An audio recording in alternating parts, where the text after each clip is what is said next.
I will begin.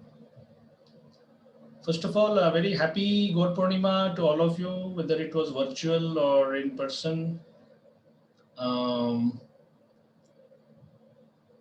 I hope Yes, sir. everything went well and you had nice darshan, prasad, celebration.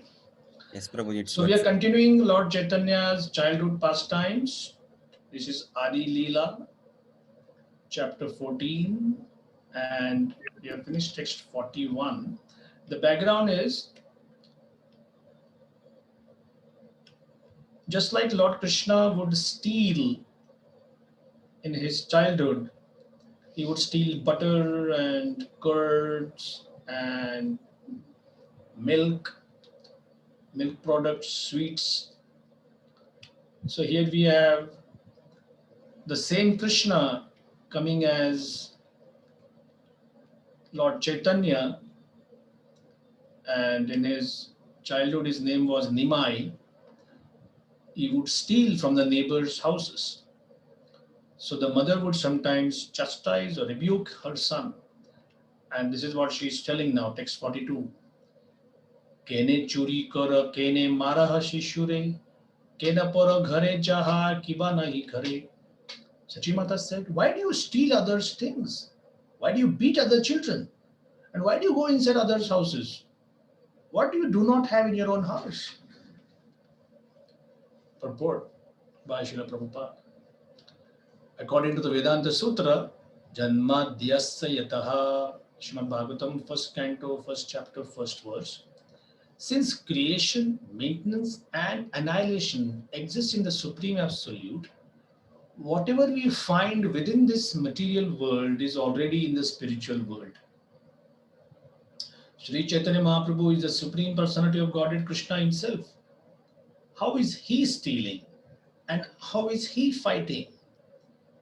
It is not as a thief or an enemy, but as a friend in a loving condition. He steals as a child not because he is in want, but out of a natural instinct. In this material world also, small children without enmity or bad will sometimes go to a neighboring house and steal, and sometimes they fight. Krishna also, like other children, did all these things in his childhood.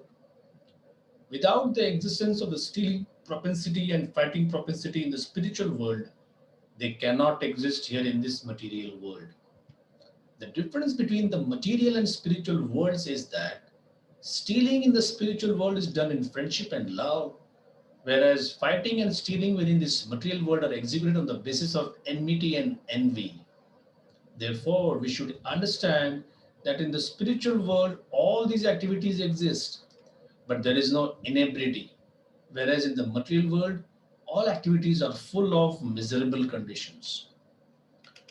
This is a very important subject matter. We will be visiting this time and again in our discussions here. I will just briefly focus on few points. If you have any questions, we can take them. Otherwise, we'll move ahead. One of the cornerstones, that means one of the building blocks of Vaishnava philosophical understanding, is God is the source of everything that exists. Everything, good as well as the bad, as well as the mixed up. So strange as it may seem, but one understanding is there is nothing good in this world. You may say, oh, why do we become so pessimistic? Well, this is not a pessimistic understanding. This is a realistic understanding from a point of view. We start beginning with trusting people, and then people don't. I mean, people prove they are not worthy of being trusted. So, friendship, love, so many other things, they begin and then it's kind of a sweet.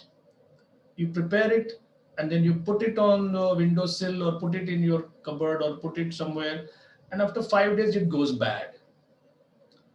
Why did it go bad? Because the process of it going bad began at the very moment you prepared it. That time it was nice, but after some time milk goes sour. In fact, we use the same thing for relationships. Oh, our relationship has soured, as if it was some kind of a material thing. Because of being disappointed, second important point, because of being disappointed with relationships, things like with money, opulence, fame, intelligence, all of these sort of go rotten. From a ripened state, they go to a rotting state. We fear that even Krishna's love can become like that. Even in the spiritual world, there could be relationships which may become broken forever. And therefore, we have to be careful. We need to compare the material and spiritual worlds, material and spiritual atmosphere. But we also need to understand that there is a limitation. They don't compare with each other totally, in the sense that here a friend may stab you in the back. There are so many stories of business partners falling apart, marriages falling apart. I mean, in all cultures of the world, there is something like a marriage vow. Till death do us part. That means we are here till we die. But then we say, no, the differences are irrevocable. Nothing can bring us together. Of course, there could be sometimes genuine reasons, whatever. But for business, relationships, associations, countries which say we are friends with each other forever, and I think America has a phrase called BFF, best friend forever. Where does the forever come from? How do you get the understanding of forever? What do you see which exists here forever? Nothing. Then why are you attached to something being forever? Even your body will not be remaining forever. And people in a non-philosophical mood sometimes say, oh, yeah, I know we are going to die. So what are you going to do to prepare for that moment?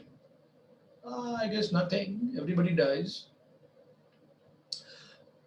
Next point is devotees don't die. And we say, really? But I have seen some people dying.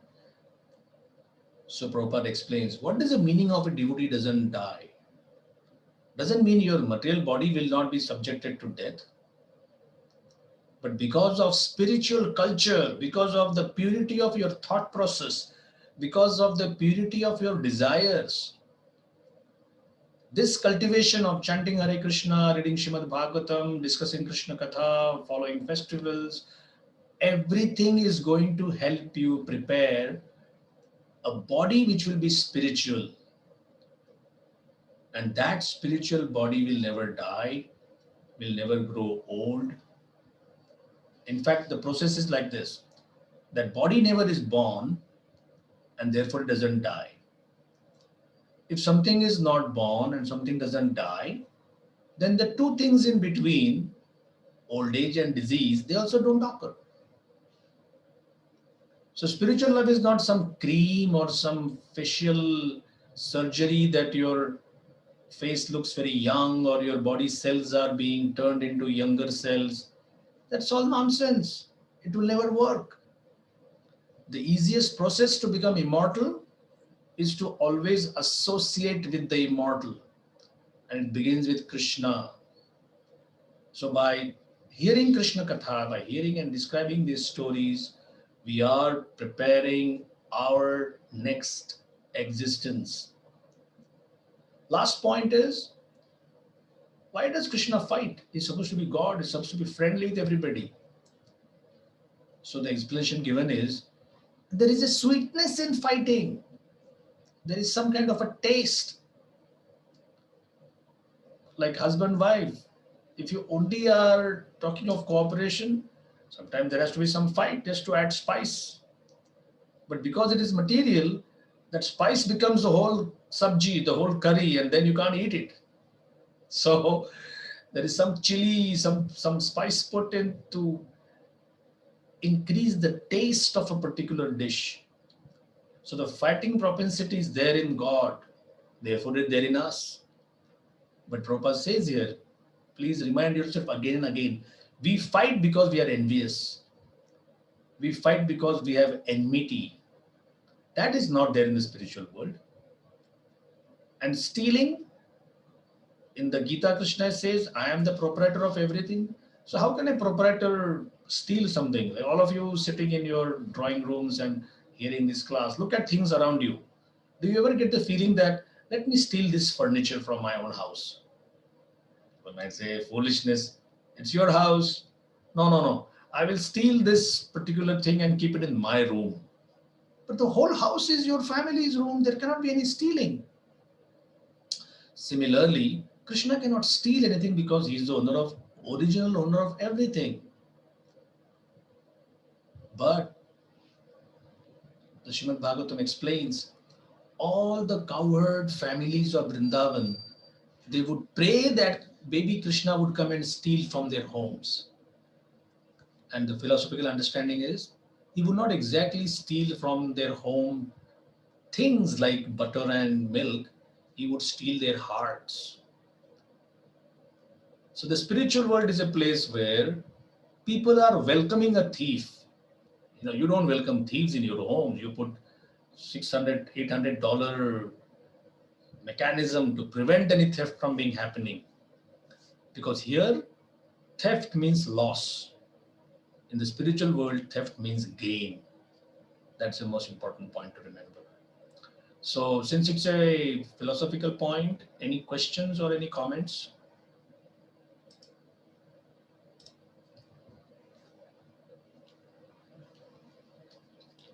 If there are none, I'll go ahead. I have something to share, but I'll share at the end of the class, Prabhuji. Sure. Text 43. शुनि क्रुद्ध हया प्रभु घर भीतर जाया घरे जत भांड छिला फेलिला भांगिया. See, his mother is getting angry at him. Thus rebuked by his mother, the Lord would go in anger to a room and break all the pots within it. So as such, he has made some mischief. And to take care of that mischief, his mother has kind of chastised him that, hey, don't do that, stop it. And instead of agreeing with her rebuke, he's getting angry at her. Children do like that. If you tell them, stop this mischief, what do they say in their own minds? I am going to do more. So this is that same propensity which we find in kids that is being shown here. तबे शची कोले करी करीला संतोष लज्जित हैला प्रभु जानी निज दोष. Then Shachi Mata would take her son on her lap and pacify him. And the Lord would be very much ashamed, admitting his faults. So sometimes he would get angry, sometimes he would say, oh yeah, I'm sorry mom, it's my mistake. Mata, it's my mistake. Purport. There is a nice description of the faults of Sri Chaitanya Mahaprabhu in his childhood in the Chaitanya Bhagavat Adi Khanda chapter 3, where it is said that, as a child, the Lord used to steal all kinds of eatables from the houses of neighboring friends. In some houses, he would steal milk and drink it. In others, he would steal and eat prepared rice. Sometimes he would break cooking pots. If there was nothing to eat, but there were small babies, the Lord would tease the babies and make them cry. Sometimes a neighbor would complain to Shachi Mata, my child is very small, but your child puts water in his ears and makes him cry. Text 45. कभू मृदु हस्ते कैला माता के ताड़न माता के मूर्छित देखी कराए क्रंदन. Once the child Chaitanya Mahaprabhu chastised his mother with his soft hand, and his mother pretended to faint. Seeing this, the Lord began to cry. Nari gana kahe nari kela dehani tabe susta hai ben tomara janani. Now he has kind of beaten his mother with his soft hand, and Sachimata has sort of pretended to faint. Then the neighboring ladies came and they told him, dear child, Please bring a coconut from somewhere, and then your mother will be cured. Text 47. Bahire jai anilen dui nari kela, dekiya purva haila vismita sakala. He then went outside the house and immediately brought two coconuts. All the ladies were astonished to see such wonderful activities. Now, why were they astonished? How come a small child would just go and buy? Where did he buy from? Where did he get those coconuts? He just went, they told him get coconuts. He went and brought coconuts. Text 48. Kabhu Shishu Sange Snan Karila Gangate Kanya Ganaila Taha Devata Pujite. Sometimes the Lord would go with other children to bathe in the Ganges, and the neighboring girls would also come there to worship various demigods. Purport. This is a very sweet pastime. According to the Vedic system, when small girls 10 or 12 years old would go to the bank of the Ganges to take their bath, they would especially worship Lord Shiva with prayers to get good husbands in the future. They especially wanted to get a husband like Lord Shiva because Lord Shiva is very peaceful and at the same time most powerful. Formerly, therefore, small girls in Hindu families would worship Lord Shiva, especially in the month of Vaishakh, the current month, April and May. To take a bath in the Ganges is a great pleasure for everyone, not only for adults but for children also. Text 49. Ganga Snano Kari Puja Karite Lagila Kanyagana Madhya Prabhu Asiya Basila. Translation. When the girls engage in worshipping the different demigods after bathing in the Ganges, the young lord would come there and sit down among them. Text 50. Kanyara kahe ama puja ami diba vara Ganga Durga dasi mor mahesha kinkara. Translation. Addressing the girls, the Lord would say, worship me, and I shall give you good husbands or good benedictions. The Ganges and Goddess Durga are my maid servants. What to speak about the demigods? Even Lord Shiva is my servant. Purport. There is a misconception about the Hindu religion among people who profess other religions, such as Christians and Muslims, who say that in the Hindu religion there are many gods. Actually, that is not a fact. God is one, but there are many other powerful living entities who are in charge of different departments of administration. They are called demigods. The most commonly used word is Devata. All the demigods are servants who carry out the orders of the Supreme Lord, the personality of Godhead. Lord Chaitanya Mahaprabhu disclosed this fact in his childhood. Out of ignorance, sometimes people worship the demigods to receive some particular boon. But actually, one who becomes a devotee and worshipper of the Supreme Personality of Godhead does not need to go to the demigods for any benediction because he obtains everything by the grace of the Supreme Lord.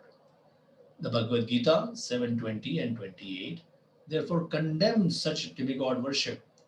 Kamaisthaiste ritagyana prapadyantenya devataha tam tam niyamamasthaya prakritya niyata svaya. Only persons whose intelligence is lost and who are mad with lusty desires worship the demigods and follow the particular rules and regulations of worship according to their own natures. Yesham tvantagatam papam jananam punyakarmanam te dvandva moha nirmukta bhajante mam dridhavrataha. But persons who are freed from all sinful activities and the duality of delusion engage themselves in the worship of the Supreme Personality of Godhead with determination. Only the less intelligent worship the demigods for their various purposes. The most intelligent worship only the Supreme Personality of Godhead, Krishna. Sometimes we, the members of the Krishna consciousness movement, are accused of not approving of the worship of demigods. But how can we approve this when it is condemned by Lord Chaitanya and Lord Krishna? How can we allow people to become foolish and dhritajnana? Bhagavad Gita 7:20, bereft of intelligence. Our propaganda is simply meant to enable intelligent people to understand the distinction between matter and spirit and understand the Supreme Personality of Godhead, who is the whole spiritual identity. That is our mission. How could we mislead people into worshipping so called gods in material bodies within this material world? Our position of not allowing worship of the many hundreds of demigods was confirmed by Lord Chaitanya Mahaprabhu even in his childhood. Srila Narottam Das Thakur has sung in this connection, अन्य देवा शयनाई तुम्हारा कहिनु भाई ei bhakti param karan. To become a staunch, pure devotee of the Supreme Personality of Godhead without deviation, Ananya Bhak, one should not divert his attention to the worship of the demigods. Such control is a symptom of pure devotional service. I will stop here. Someone would like to take over reading? I can read Rohi. Yes, bro, please go. Text 51. अपनी चंदना परी परे ना फूला माला नैवेद्य का दिया खाना संदेशा चल खाला. Without the permission of the girls, the Lord would take the sandalwood pulp and smear it on his own body, put the flower garlands on his neck, and snatch and eat all the offerings of sweetmeats, rice, and bananas. Purport by Shri Bhaktivinoda Swami Srila Prabhupada, Srila Prabhupada ki jai. According to the system of worship, when something is offered to the deities outside one's home, it is generally not cooked food but raw rice, bananas, and sweetmeats. Out of his causeless mercy, the Lord would snatch the offering from the girls and eat them.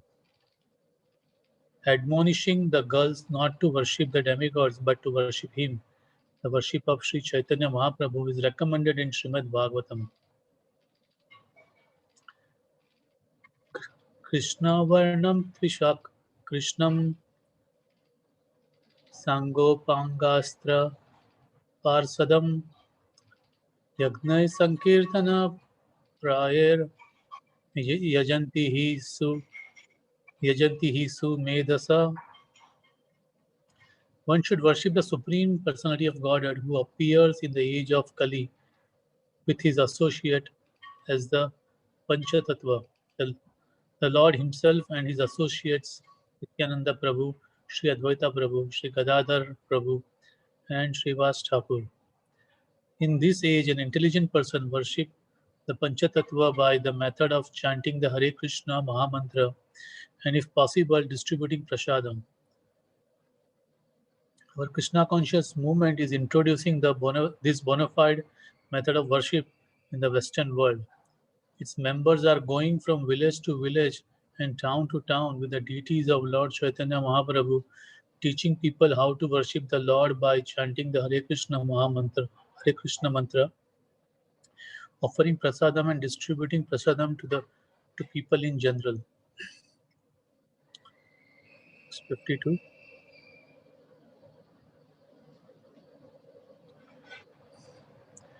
क्रोधे कन्या गना का है सुना ही निमानी राना संबंधे हाओ तुमी हमा सबा भाई. All the girls become very angry at the Lord for this behavior.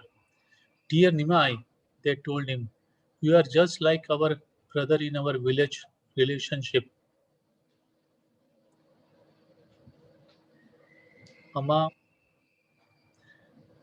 हमा सबकारा पक्षे इहा करीते न यूयया ना लहा देवता सज्जा ना करा अन्यया.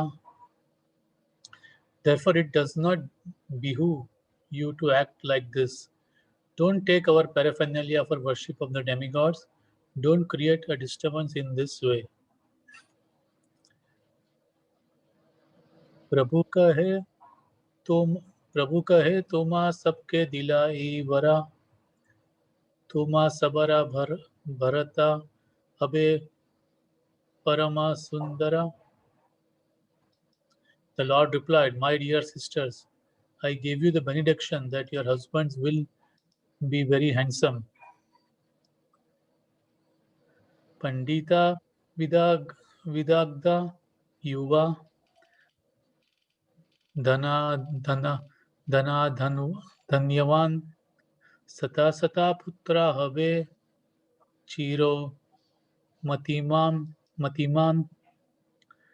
They will be learned, clever, and young, and possesses abundant wealth and rice. Not only that, but you will each have 7 sons who will all live long lives and be very intelligent. Purport.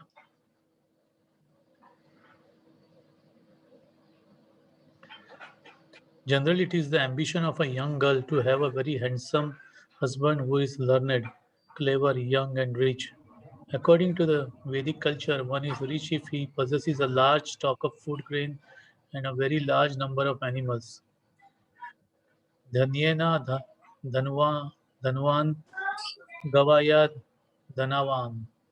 Gavaya dhanavan. One is rich if he possesses food grain, cows, and bulls. A girls who desire to have many children, especially sons, putra, who are very intelligent and long-lived. Now, because society has deteriorated, there is a propaganda to have 1 or 2 children and kill the rest by contraceptive methods. But the natural ambition of a girl is to possess not only more than one child, but at least half a dozen. In the exchange of paraphernalia of worship, he is usurped for himself. Chaitanya Mahaprabhu wanted to bless the girls to fulfill all their ambitions and desires. One can easily become happy and obtain the material benefits of a good husband. Sorry, one can easily or become happy and obtain the material benefits of good husband, wealth, food grain, and a number of nice children by worshipping Lord Chaitanya Mahaprabhu. Although Sri Chaitanya Mahaprabhu accepted sannyasa at an early age, it is not necessary for his devotees to follow him by also taking sannyasa. One can stay a householder, but one must be a devotee of Lord Chaitanya Mahaprabhu. Then one will be happy with all the material opulences of a good home, good children, good mate, good wealth, and everything he desires. Therefore, the Shastras advise Yagnai Sankirtana Prayer Yajanti Hi Sumedasa. Bhagavatam 11.5.32. Every householder, therefore, who is actually intelligent should introduce the Sankirtan movement home to home and live peacefully in this life and go back to Godhead in the next. 6.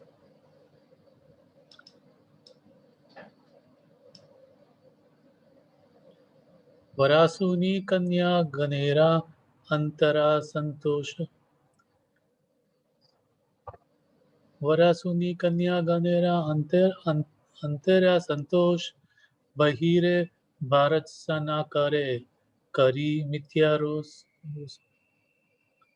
Hearing this benediction from Sri Chaitanya Mahaprabhu, all the girls were inwardly very happy, but externally, as is natural for girls, they rebuked the Lord under the pretense of anger.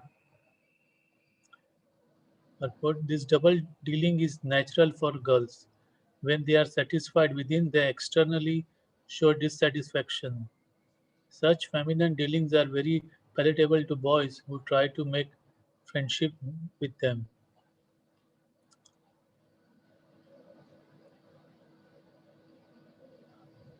कोना कन्या पलैला नैवेद्य लाइया तारेदा की कहे प्रभु सक्रोदाहाया.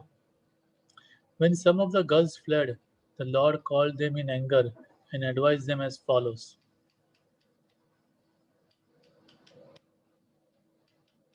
यदि नैवेद्य ना देहा हरि या कृपानी बुढ़ा भरता हवे हरा चरी चरी सतिनी. If you are miserly and do not give me the offerings, every one of you will have an old husband with at least 4 co-wives. Purport. In India in those days, and even until 50 years ago, polygamy was freely allowed. Any man, especially of the higher caste, the Brahmanas, the Vaishyas, and particularly the Kshatriyas, could marry more than one wife. In the Mahabharata or the old histories of India, we see that Kshatriya kings especially used to marry many wives. According to Vedic civilization, there were no restriction against this, and even a man more than 50 years old could marry. But to be married to a man who had many wives was not a very pleasing situation because the husband's love would be divided among his many wives. To punish the girls unwillingly to offer him the Naivedya, that Lord Sri Chaitanya Mahaprabhu apparently wanted to curse them to be married to a man who had at least four wives. The social structure allowing a man to marry more than one wife can be supported in this way. Generally, in every society, the female population is greater in number than the male population. Therefore, if it is a principle, Therefore, if it is a principle in the society that all girls should be married, unless polygamy is allowed, it will not be possible. If all the girls are not married, there is a good chance of adultery. A society in which adultery is allowed cannot be very peaceful or pure. In our Krishna conscious society, we have restricted illicit sex. The practical difficulty is to find a husband for each and every girl. We are therefore in favor of polygamy, provided, of course, that the husband is able to maintain more than one wife. Text 59. Okay, Hare Krishna, just a small note here. ISKCON went through its own social ups and downs, and please try to understand. You have to be intelligent enough to understand. Prabhupada's purports talk of philosophy, the process of devotional service, society, how it is to be encouraged, how it is to be guided. This is Juhu Temple in the 1970s, and as usual, many American and European girls became attracted. Many had left their homes, they had become hippies, and I don't think any of us have seen hippies practically, but Gary Prabhu, have you seen, were you a part of it? The scene where people would leave their homes, middle class culture, free mixing and love and song and music and dance. Yeah. Yes, Prabhuji. Yeah. I was part of that. Yes. Oh. Very long hair and all of that. Not all good. So, what did Prabhupada do? Prabhupada said, everybody just come. You come as you are. I'm not here to like sift through thousands of people and see one who is fit, one who is not fit. Oh, you are showing some interest? Come, start, do some service. So maybe thousands and thousands would have come. Still, he had more than 7,000 disciples. So the magnetism of Prabhupada and the ISKCON movement was such that within days, people who read the Bhagavad Gita, understand the process of chanting. Of course, the four regulative principles would be very difficult for many of them. But Prabhupada said that will come later. You just start chanting. Now here, Prabhupada is making from one angle, a very significant foundational principle of human society. Now, sometimes even devotees get this doubt, oh, why should we have this kind of a thing when material laws are not allowing polygamy? Polygamy is a crime in most countries. I think bigamy is a crime in America also. You cannot have more than one wife. In India, there is some maybe adjustment if the first wife gives permission or something. In the Middle East, in Arabia, they say Islam permits four wives. So there is some kind of adjustment there. But let's get to the root of the whole thing. The root of the whole thing is, how can males and females live in peace? That's the main thing. So in Juhu Temple, Giriraj Swami was the manager there, and Prabhupada told him, get all the girls married. I want them to be stable in their family life. And keep all the boys brahmachari. So he said, how's that possible? You tell me to keep all the boys as celibate students and tell all the girls to get married? And Prabhupada looked at him and smiled and said, that's the management skill. How to get husbands for the girls, at the same time keep the saffron clothed celibate students celibate. So he understood that there is an importance to both. If someone wants to dedicate their lives, they should be encouraged. And if a girl comes and says that I would really like to have a good husband, now the situation has become so, girls are so burnt out by their teenage experience that all kinds of things happen. People say, I don't want a family. At the same time, you yearn for a family. Please try to understand the process of devotional service given by Lord Chaitanya Mahaprabhu is none of us are sannyasis or renounced monks in the spiritual world.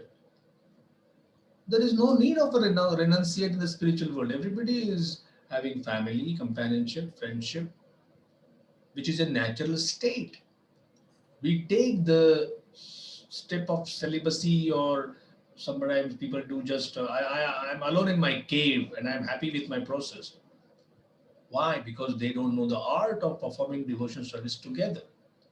So here Prabhupada is openly praising that, okay, we are in favor of polygamy.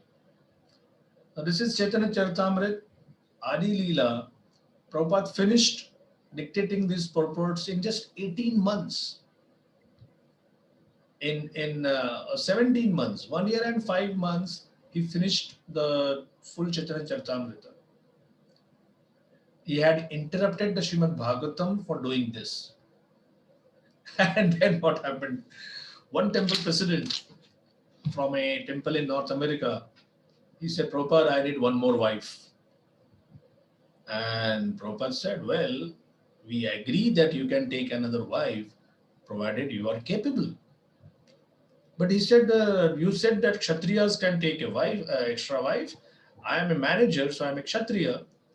So then Prabhupada asked other disciples, and they said, no, we don't think so.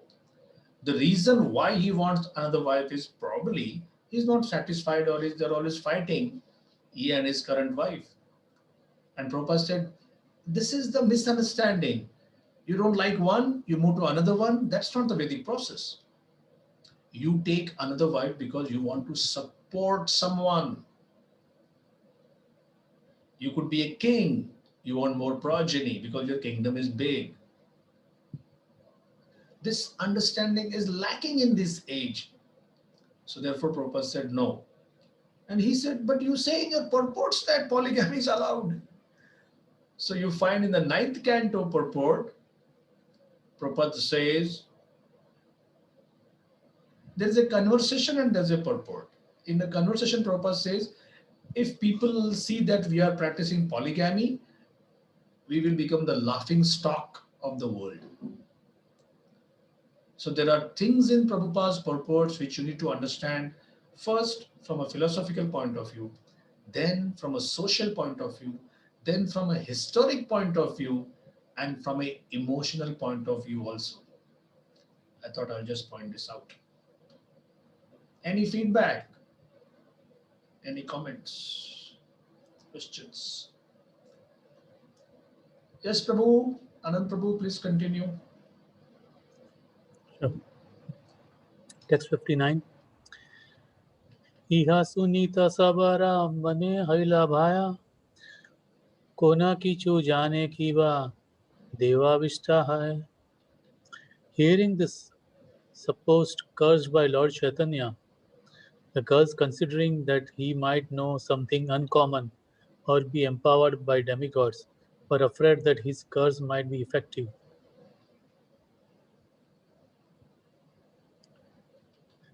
Aniya नैवेद्य तारा सम्मुखे धरिला Khaya Naividya Tare Ishta Varadila.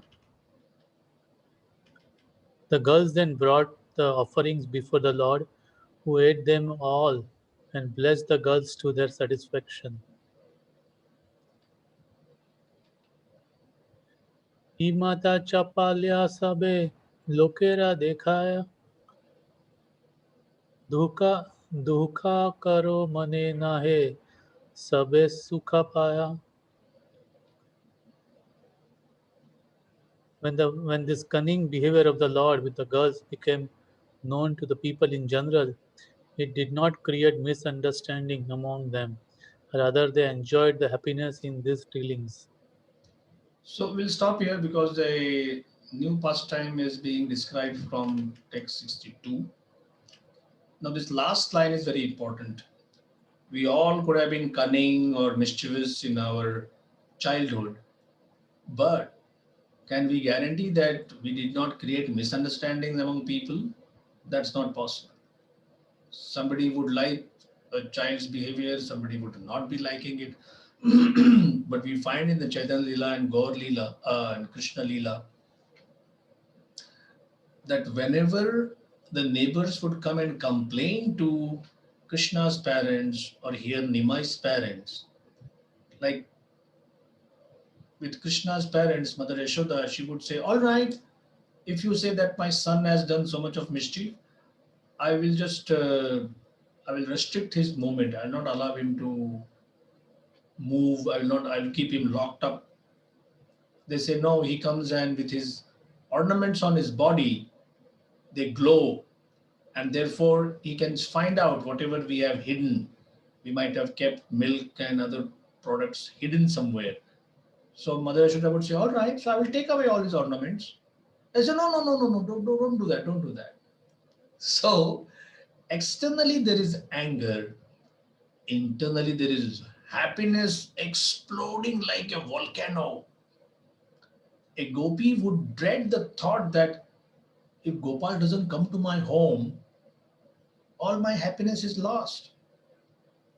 So outwardly things look similar, but the internal emotional experience is vastly different.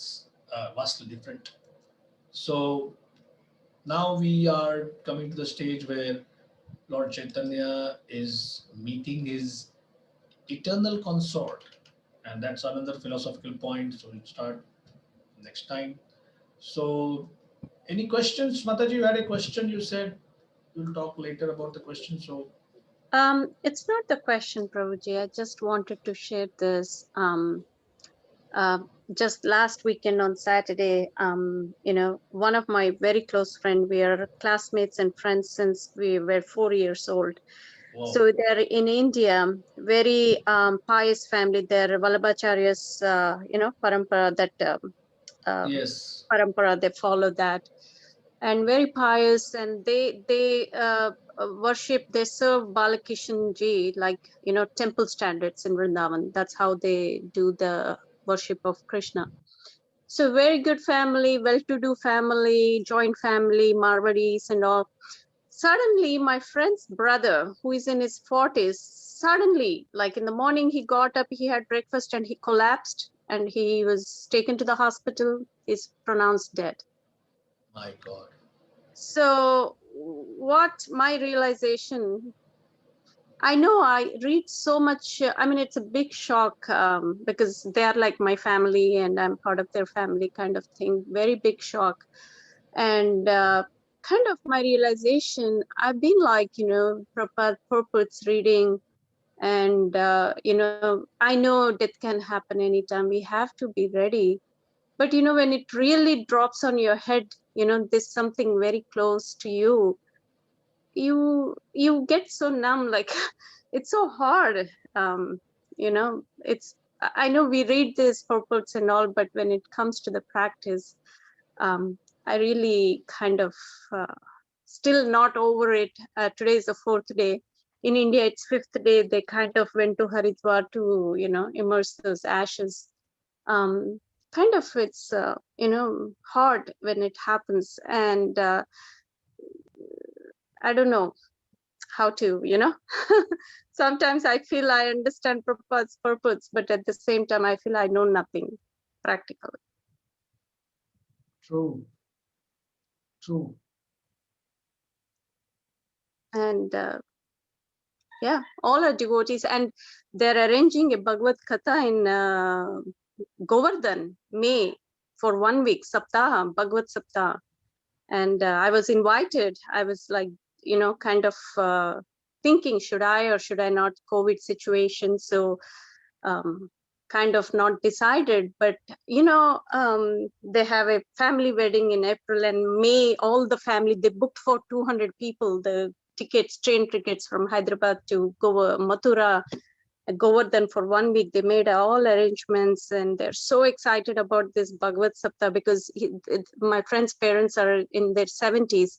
So they wanted to do, they do very often in Hyderabad, Sapta, Bhagavad Sapta, but they wanted to do serving Giriraj. So they planned everything. And I'm like kind of thinking, I don't know, Krishna's, it's very hard. Prabhupada is like explaining us very basic, trying to understand, but then again, it's a mystery. It's a mystery. Well, what can I say? Everybody's unhappiness and distress is something which they have to experience. And as you rightly said, we learn the letter of the scripture, but to live the scripture is one more different level. We can understand something intellectually, but do we take it by heart? How does our heart accept something? We may say, Krishna is a controller, he can do anything. But why did he do this? So, just a few pieces of wisdom from the vast ocean what Prabhupada has given. Number one, Krishna says, I am time in the Bhagavad Gita. For those who are not his devotees, time is like a thief who snatches away people, experiences, wealth, knowledge, your intellect, your job, your gold, your bank balance. The same time can also be a healer because Krishna takes care of his devotees. Krishna loves his devotees. Without proper training and culture, people say, God killed my father, God took away this, God burned my farm, God made the stock exchange collapse. Well, Krishna says, I don't do it personally because I am interested in propping somebody up and pushing someone down. That would make me partial, and I am not. So time is a healer. What do we do with this time that we have now? Like the family could be feeling not a moment passes without we think of somebody who departed. You could be thinking, what can I do now to help them? This time spent in serving Krishna by any of the 9 processes of Navda Bhakti, Shravanam, Kirtanam, Smaranam, Shravanam, Kirtanam, Vishnu Smaranam, in the memory of the dear one who has passed, shows Krishna how much we love this person by keeping Krishna in the center. We don't want to love somebody independently without Krishna being involved. Because love essentially means Krishna's love. Like shine means sunshine. There is no other shine in this world. Every piece of brilliance, every small part of light, the sun is the origin of it. So we don't say shine, we say sunshine. So we don't say love, we say Krishna's love. We don't say just consciousness, Krishna consciousness. So point number one is time is a healer. Secondly, we look for signs, whether, now this is a very, I don't have any proper verse backing it up, but I just ask, like when my father passed away in 2003, he was already ailing for about 10 years plus, but not that he would pass immediately, but for 7 or 8 weeks or so, like 2 months or so, he would be hospitalized and again would be brought back home, again hospitalized, and we were kind of prepared. So when somebody leaves this body in this way, we call it natural. We call it, oh, it had to happen one day. And when something happens, immediately we say, why did God allow that? Our human intellect is so small and so insignificant and so ill prepared that even if the universe gives a whole explanation, we won't be able to understand it. Like if you keep a law book in front of a child and say that read this and you'll understand, there is no way the child can understand. So you, Krishna loves you so much. You say, tell me the reason why this was allowed to happen. And even if Krishna allows the universe to show the entire reason, like this person had this particular background, so many previous lives experiences, this was to happen at this particular moment, we won't be able to understand it. So we feel angry. Why can't I understand? And Krishna says, you can't, not that you can understand because I'm not giving the answer to you. It's because your brain is incapable. You have to trust me. When I allowed that to happen, I had the highest welfare of this particular devotee of mine. What is the last point in this? In case you see this person appearing in someone's dream or whatever, and the understanding is that, oh, he's very unsatisfied, he's very miserable, oh, then there could be inauspiciousness. So you have to wait. I have first hand experience of this. I asked my mom that it was 5 years after he passed away. 2003 he passed. By 2008 or 7, I'd asked her, does dad come in your dream anytime? She said, no. Do you feel in your heart anything inauspicious? She said, no. And there was a hospital assistant who was with my father. I was not with him in his last moments. I was in the same city, Mumbai, but then I got the information later and I came a few hours later. So this hospital assistant, he helped him chant his round and he said, your father chanted 16 rounds before he left.